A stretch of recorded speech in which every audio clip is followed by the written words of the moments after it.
بالله من الشيطان الرجيم. بسم الله الرحمن الرحيم. والسماء ذات البروج واليوم الموعود وشاهد ومشهود. قتل أصحاب الأخدود النار ذات الوقود إذ هم عليها قعود وهم على ما يفعلون بالمؤمنين شهود. وما نقموا منهم إلا أن يؤمنوا بالله العزيز الحميد الذي له ملك السماوات والأرض والله على كل شيء شهيد. إن الذين فتنوا المؤمنين والمؤمنات ثم لم يتوبوا فلهم عذاب جهنم ولهم عذاب الحريق. إن الذين آمنوا وعملوا الصالحات لهم جنات تجري من تحتها الأنهار ذلك الفوز الكبير.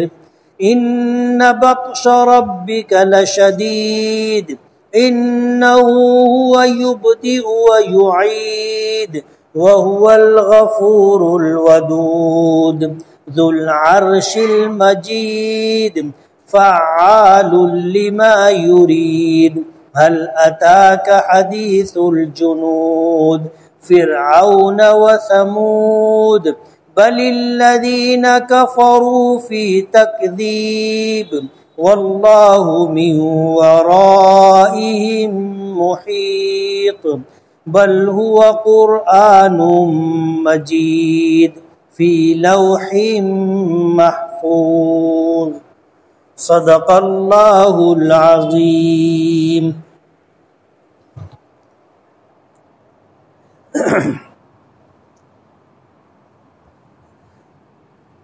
سبحانک لا علم لنا الا ما علمتنا انک انت العلیم الحکیم. رب اشرح لی صدری ویسر لی امری واحلل عقدۃ من لسانی یفقہوا قولی. پناہ مانگتا ہوں میں اللہ تعالیٰ کی شیطان مردود سے. شروع کرتا ہوں میں اللہ کے نام سے جو بڑا مہربان نہایت رحم والا ہے. قسم ہے برجوں والے آسمان کی اور قسم ہے اس دن کی جس کا وعدہ کیا گیا ہے اور قسم ہے حاضر ہونے والے کی اور جس کے پاس حاضر ہوں گے.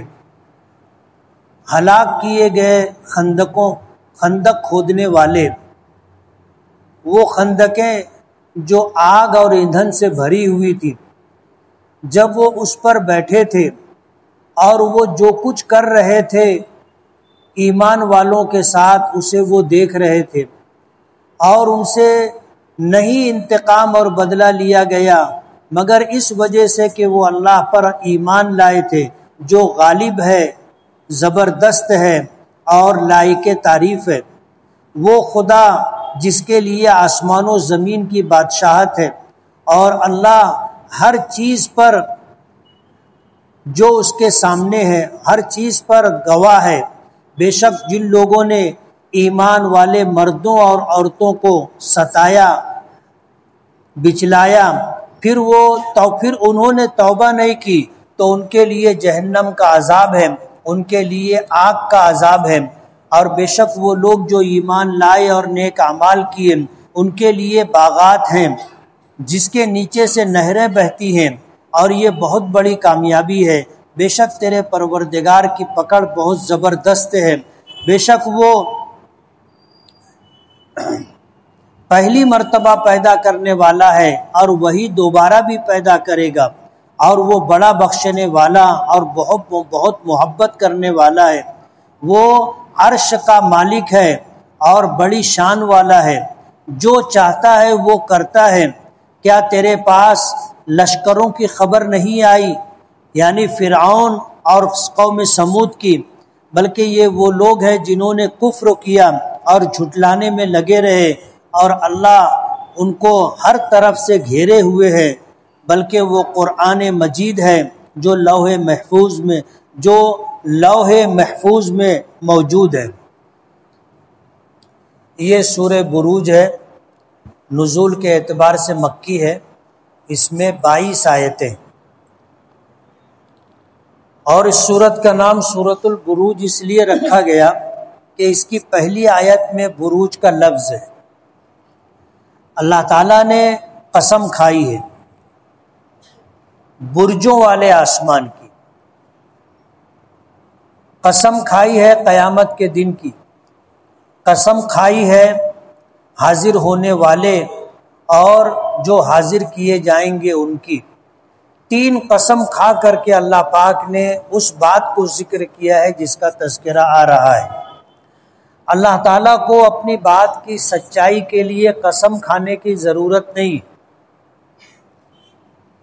اللہ تعالیٰ ہر اعتبار سے صادق و مصدوق ہے، لیکن انسانوں کا ایک مزاج ہے، اور اس مزاج کے اعتبار سے اللہ پاک نے قرآن کریم میں بہت سارے مقامات پر قسمیں کھائی ہیں تاکہ لوگوں کو یقین آئے، لوگ بھروسہ کریں، ایمان لائیں اور ایمان لا کر کے زندگی گزاریں، اور یہ لوگوں کے بھلے کے لیے ہے، ورنہ اللہ پاک کو قسم کھانے کی ضرورت نہیں ہے۔ جس کو ماننا ہو مانے، جس کو نہ ماننا ہو نہ مانے۔ اللہ کی ذات بڑی بے نیاز ہے، اللہ الصمد، اللہ بڑا بے نیاز ہے، بڑا بے نیاز ہے۔ کسی کا نفع اور کسی کا نقصان ہو اللہ اس سے متاثر نہیں ہوتا، اللہ بے نیاز ہے۔ اللہ نے برجوں والے آسمان کی قسم کھائی ہے۔ بروج سے کیا مراد ہے؟ بعض لوگوں نے کہا ہے کہ بروج برج کی جمع ہے، اور برج کہتے ہیں محل کو۔ بادشاہ لوگ جہاں رہتے ہیں، شاندار عالی شان مکان جس کو محل کہا جاتا ہے۔ عام مفسرین نے اس سے ستارے مراد لیے، اس سے ستارے مراد لیے ہیں۔ بعد میں علم فلکیات کے اعتبار سے جن لوگوں نے اصطلاحی الفاظ استعمال کیے، بعد کے مفسرین نے اسی کو اختیار کر لیا۔ اس لیے بروج سے مراد ستارے، قسم ہے ستاروں والے آسمان کی۔ رات کی تاریکی میں جب ہم آسمان کی طرف دیکھتے ہیں تو پورا آسمان ستاروں سے بھرا نظر آتا ہے، ستاروں سے سجا ہوا نظر آتا ہے، اور ان ستاروں میں 12 ستارے ہیں جو بڑے ستارے کہلاتے ہیں۔ علم فلکیات کے ماہرین کہتے ہیں کہ بروج سے مراد وہ 12 ستارے ہیں جن کو حمل، ثور، جوزا، سرطان، اسد، سنبلہ، میزان، عقرب، قوس، جدی، دلو اور حوت کہا جاتا ہے۔ یہ 12 بڑے ستارے، 12 بڑے ستاروں کی منزلیں ہیں۔ یہ 12 ستارے ان منزلوں میں اترتے ہیں، وہ 7 منزلیں ہیں، جیسے مریخ ہے، زہرہ ہے، عطارد ہے، قمر ہے، شمس ہے، مشتری ہے اور زحل ہے۔ یہ 7 منزلیں ہیں جہاں 12 ستارے اترتے۔ ہمیں اس سے کوئی مطلب نہیں، ہم تو صاف ستھرا سیدھا مطلب جو عام فہم ہے کہ قسم ہے ستاروں والے آسمان کی۔ اللہ نے قسم کھائی ہے، اللہ خالق ہے، وہ اپنی مخلوق کی قسم کھا سکتا ہے، لیکن مخلوق اپنے خالق کے علاوہ کسی کی قسم نہیں کھا سکتی۔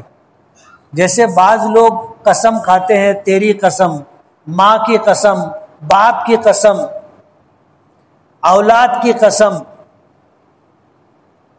یہ شرعاً جائز اور درست نہیں ہے۔ ہم مخلوق ہیں، ہم اگر قسم کھائیں گے تو صرف اللہ کی، اللہ کی ذات کی، اللہ کی صفات کی۔ اللہ کی ذات اور صفات کے علاوہ ہم کسی اور کی قسم نہیں کھا سکتے۔ اس لیے اگر کوئی قسم کھائے تو اسے آپ سمجھائیے، اسے آپ بتائیے کہ ہمارے لیے اللہ کی ذات و صفات کے علاوہ کسی کی قسم کھانے کی اجازت نہیں ہے۔ لیکن اللہ اپنی مخلوق کی قسم کھا سکتا ہے. ظاہر بات ہے اللہ سے بڑا کون؟ اب اللہ اگر اپنے سے بڑے کی قسم کھانا چاہے تو کوئی ہونا تو چاہیے. اللہ سے بلند و بالا، اللہ سے بڑا کوئی نہیں ہے. یہ پوری کائنات اللہ کی مخلوق ہے، چاہے وہ آسمان ہو، زمین ہو، چاند ہو، سورج ہو، جو بہت بڑی مخلوق کہلاتی ہے. لیکن بہرحال ان کو پیدا کرنے والا اللہ ہے، یہ اللہ کی مخلوق ہے. اس لیے اللہ اپنی مخلوق میں جس کی قسم کھانا چاہے کھا سکتا ہے. والیوم الموعود، اور قیامت کے دن کی قسم. ایسا دن جس کا وعدہ کیا گیا وہ قیامت کا دن ہے. تمام مفسرین نے بالاتفاق اس سے قیامت کا دن مراد لیا. وشاہد و مشہود، اور حاضر ہونے والے اور جس کے پاس حاضر کیے جائیں ان کی قسم. قیامت کے دن لوگ حاضر ہوں گے، سب حاضر کیے جائیں گے، لوگ حاضر ہوں گے. ان کی قسم. قتل اصحاب الاخدود، ہلاک ہو گئے خندقوں والے. کیسی خندقیں؟ جو آگ سے بھری ہوئی تھی اور جلانے والے ایندھن سے بھری ہوئی تھی، اور وہ لوگ ان خندقوں کے پاس بیٹھے ہوئے تھے اور جو کچھ وہ ایمان والوں کے ساتھ کر رہے تھے بیٹھ کر کے اسے دیکھ رہے تھے. اس سے کیا مراد ہے؟ مفسرین کا اس میں کافی اختلاف ہے، لیکن زیادہ تر مفسرین نے جس واقعے کو ذکر کیا ہے وہ یہ کہ ماضی میں ایک بادشاہ تھا، اس کا ایک کاہن اور جادوگر تھا. وہ کاہن اور جادوگر جب بوڑھا ہو گیا تو اس نے بادشاہ سے کہا کہ تم مجھے کوئی سمجھدار بچہ دے دو تو میں اس کو اپنا جادو سکھا دوں گا. بادشاہ نے اپنے حدود مملکت میں ڈھونڈ ڈھانڈ کر کے ایک سمجھدار ذہین بچہ اس کے سپرد کیا. اب یہ بچہ روزانہ جادوگر کے پاس آتا جاتا تھا، لیکن راستے میں ایک راہب کا مکان بھی پڑتا تھا، تو یہ آتے جاتے راہب کے پاس بھی رک جاتا تھا اور اس کی بات بھی سنتا تھا. راہب کہتے ہیں عیسائی عالم کو. عیسائی حضرت عیسیٰ علیہ الصلوۃ والسلام کے ماننے والے، آسمانی کتاب انجیل ان کے لیے نازل کی گئی تھی. تو انجیل کے جو عالم ہوتے تھے اور جو ترک دنیا کر کے رہبانیت، تجرد اور تنہائی کی زندگی گزارنا اختیار کر لیتے تھے انہیں راہب کہا جاتا تھا. تو راستے میں ایک راہب کا مکان بھی پڑتا تھا، تو یہ آتے جاتے راہب کے پاس بھی رکتا تھا. ادھر راہب کے پاس اللہ کی نازل کردہ کتاب انجیل کی بات بھی سنتا تھا، سیکھتا تھا، سمجھتا تھا، اور جادوگر کے پاس جا کر جادو بھی سیکھا کرتا تھا. اب حالات ایسے ہو گئے کہ وہ کشمکش میں مبتلا ہو گیا کہ یہ صحیح ہے یا یہ صحیح ہے. ظاہر بات ہے کہ جو وہ کچھ سیکھ سمجھ رہا تھا اس کے متعلق اس کے پاس فیصلہ کرنے کی قوت نہیں تھی اور کسی اور سے اس بارے میں فیصلہ نہیں کروا سکتا تھا. اتفاق سے ایسا ہوا کہ جو جا رہا تھا تو اس نے دیکھا کہ ایک شیر نے لوگوں کا راستہ روک رکھا ہے اور لوگ پریشان ہیں اور وہ راستہ چھوڑ نہیں رہا ہے. تو اس کے دل میں اللہ نے یہ بات ڈالی کہ میں دیکھوں دونوں میں سے سچا کون. اس نے ایک پتھر اٹھایا اور کہا کہ راہب کے پاس جو کچھ میں سیکھ رہا ہوں اور جس رب اور پروردگار کی بات وہ بتاتا ہے، اس رب اور پروردگار کے نام سے اس مصیبت کو دور کرنے کے لیے میں اسے پتھر مارتا ہوں. اگر یہ شیر ہلاک ہو گیا تو راہب سچا ہے، اس کی بات سچی. اس نے پہلا پتھر مارا، شیر ہلاک ہو گیا. اور جب وہ ہلاک ہو گیا تو اس کے دل میں یہ بات آ گئی کہ راہب سچا ہے، اس کی بات سچی ہے، تو وہ راہب پر ایمان لے آیا، راہب کی بات پر ایمان لے آیا، اللہ رب العالمین پر ایمان لے آیا۔ جب یہ صورتحال بنی تو بادشاہ پریشان ہو گیا کہ جس کو میں نے جادوگر کے پاس جادو سیکھنے کے لیے رکھا تھا یہ تو کچھ اور بن گیا ہے۔ اس نے حکم دیا کہ اسے لے جا کر کے پہاڑ کی چوٹی پر سے نیچے ڈھکیل دو، یہ اوپر سے گرے گا مر جائے گا۔ واقعات اس کے بارے میں آتا ہے کہ اس بچے کو جب شیر کو ہلاک کرنے کے بعد اپنے پروردگار پر ایمان لانے کے بعد یقین ہو گیا کہ اس کے نام سے جو کام کیا جاتا ہے وہ ہو جاتا ہے۔ آتا ہے کہ اس نے جب پتھر اٹھایا تھا تو اس نے پڑھا تھا بسم اللہ رب الراہب، کہ اس راہب کے پروردگار کے نام سے میں یہ پتھر مار رہا ہوں، اور اس میں وہ کامیاب ہو گیا۔ تو اب وہ اپنے پروردگار کے نام سے جو کام کرتا تھا یا دعا کرتا تھا اللہ قبول کر لیتا تھا، اور جو کام چاہتا تھا وہ ہو جاتا تھا۔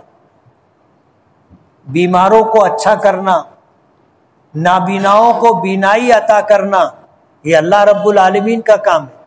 یہ اللہ کے نام سے نابینا لوگوں کو بینا اور بیماروں کو اچھا کرتا تھا۔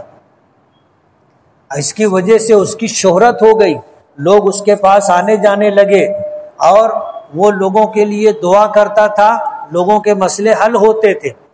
بادشاہ پریشان ہو گیا کہ یہ کیا نیا مسئلہ سامنے آ گیا، تو اس نے ایک جماعت کو حکم دیا کہ اس کو پہاڑ کی چوٹی پہ لے جا کر کے اوپر سے نیچے ڈھکیل دو۔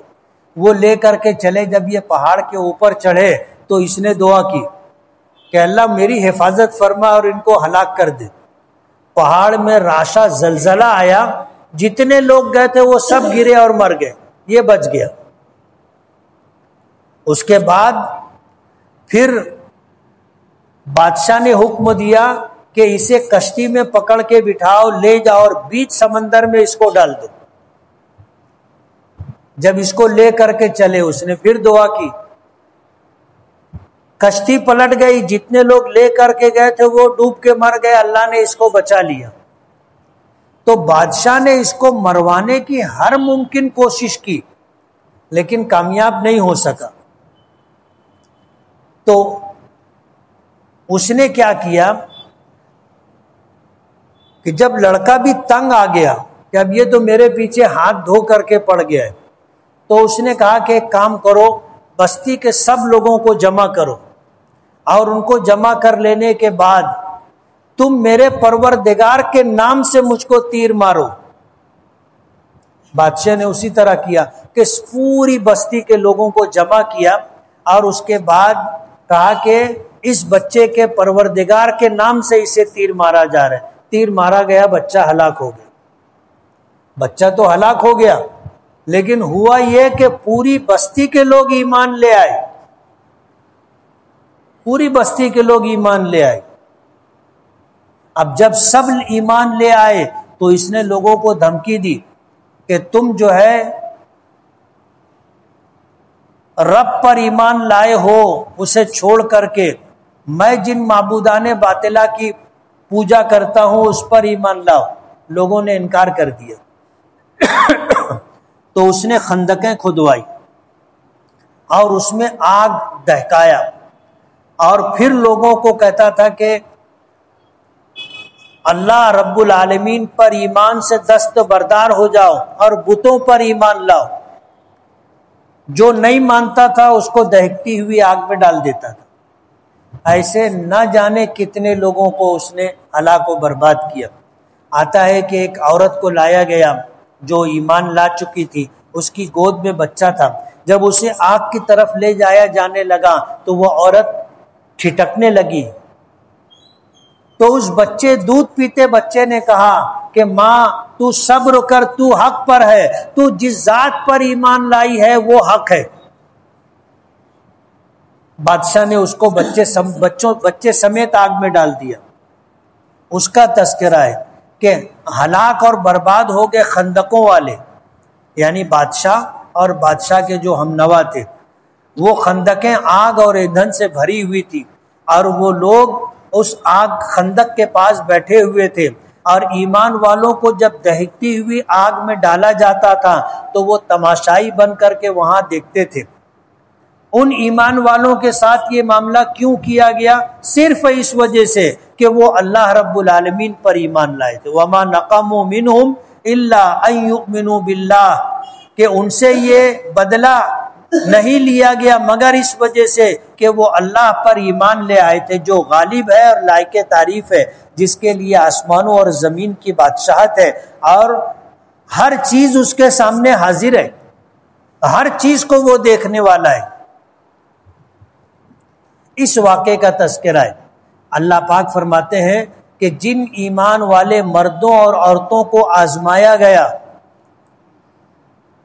فتنوں میں، یعنی ان کی آزمائش کی گئی، لیکن وہ پیچھے نہیں ہٹے، ایمان لائے تو ایمان پر جمے رہے، اور ان کو دہکتی ہوئی آگ میں ڈال کر کے انہیں ختم کر دیا گیا۔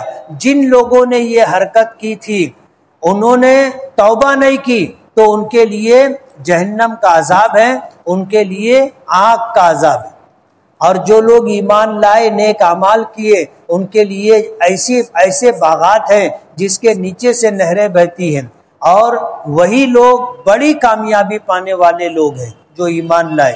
آگے فرمایا ان بطش ربک لشدید، بے شک تیرے پروردگار کی پکڑ بہت سخت ہے۔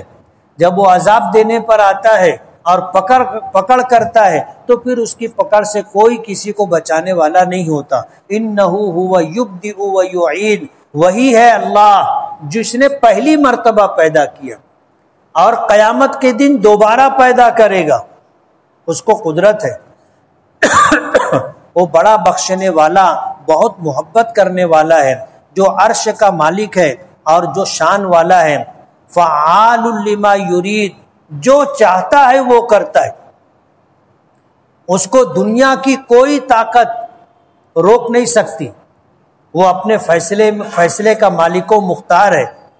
حل اتاک حدیث الجنود، اللہ پاک نے نبی کریم صلی اللہ علیہ وسلم سے پوچھا کہ آپ کے پاس لشکروں والی بات نہیں آئی؟ لشکروں والی یعنی فرعون اور سمود، یہ جو لشکر تھے اور ان کے ساتھ کیا معاملہ ہوا، یہ بات نہیں آئی؟ فرمایا بل الذین کفروا فی تکذیب، یہ کفر کرنے والے تو جھٹلانے میں پڑے رہے، اور یہی چیز ان کو دنیا اور آخرت میں تباہی و بربادی سے دوچار کرے گی، اور اللہ ان کو ہر طرف سے گھیرے ہوئے۔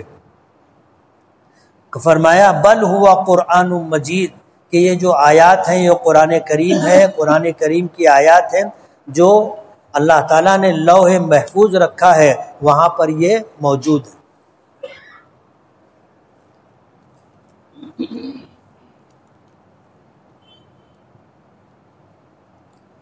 مسجد امین عشرت میں نماز پڑھنا جائز ہے؟ جائز ہے کیا؟ کیونکہ بہت سے لوگوں کا کہنا ہے کہ وہاں پر پہلے قبر تھی اور آپ بھی وہاں نماز نہیں پڑھتے۔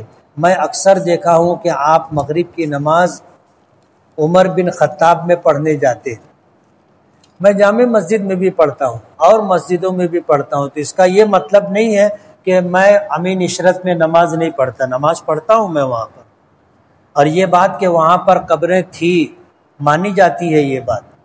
مسجد نبوی جہاں بنی ہے وہاں بھی پہلے ایک اجڑا ہوا کھجور کا باغ تھا، اور وہاں پر مشرکین کی قبریں تھی۔ حضور نے ان قبروں کو کھدوا کر کے وہاں کی مٹی جنت البقیع میں منتقل کی اور وہاں پر مسجد نبوی بنائی۔ تو جب مسجد نبوی قبرستان میں بنی ہے اور وہاں نماز پڑھی جا رہی ہے تو امین عشرت میں کیوں نہیں پڑھی جا سکتی؟ کیا نکاح میں جوتا چھپانا جائز ہے کیا؟ یہ ایک رسم ہے، نہیں کرنا چاہیے۔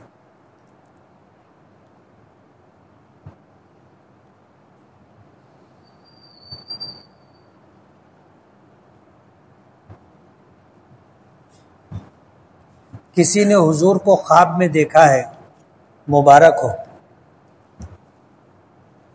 حضور کو خواب میں دیکھنا حضور سے محبت کرنے کی علامت ہے۔ وہ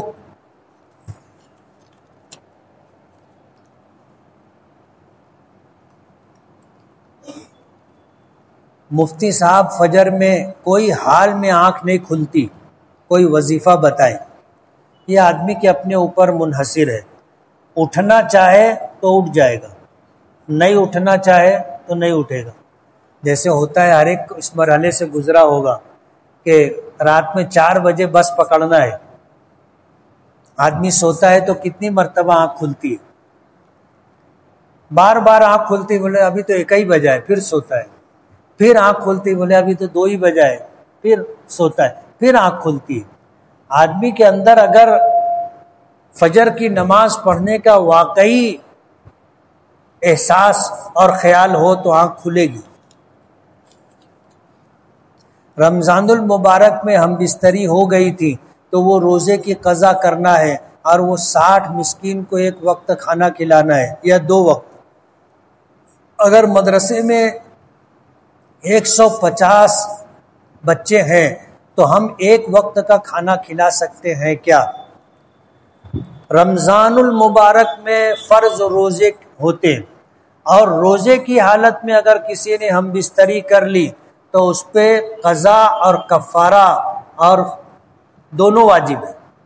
قضا تو یہ ہے کہ 1 روزے کے بدلے میں روزہ رکھنا پڑے گا، اور یہ میاں بیوی دونوں کو رکھنا پڑے گا، ہم بستری میں دونوں شریک ہیں، تو شوہر پر بھی اور بیوی پر بھی 1 روزے کے بدلے میں 1 روزے کی قضا اور کفارہ ہے 60 روزے رکھنا۔ کتنے روزے؟ 60 روزے، اور یہ بھی روزے مسلسل رکھنا ہے، بیچ میں جہاں ناغہ ہوا وہاں سے 60۔ یہ ہے کفارہ۔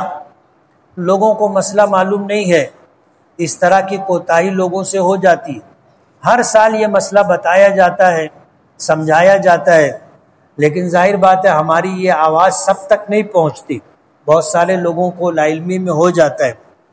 تو اگر کوئی شخص کفارے کے 60 روزے مسلسل نہ رکھ سکے تو پھر وہ جو ہے 60 مسکینوں کو 2 وقت پیٹ بھر کھانا کھلائے۔ 60 مسکینوں کو 2 وقت پیٹ بھر کھانا کھلائے۔ اب اگر کسی مدرسے میں 60 بچے ہیں تو ان میں سے ان کو جو ہے 2 وقت پیٹ بھر کھانا کھلا دے تو یہ کفارہ ہو جائے گا۔ بسم اللہ۔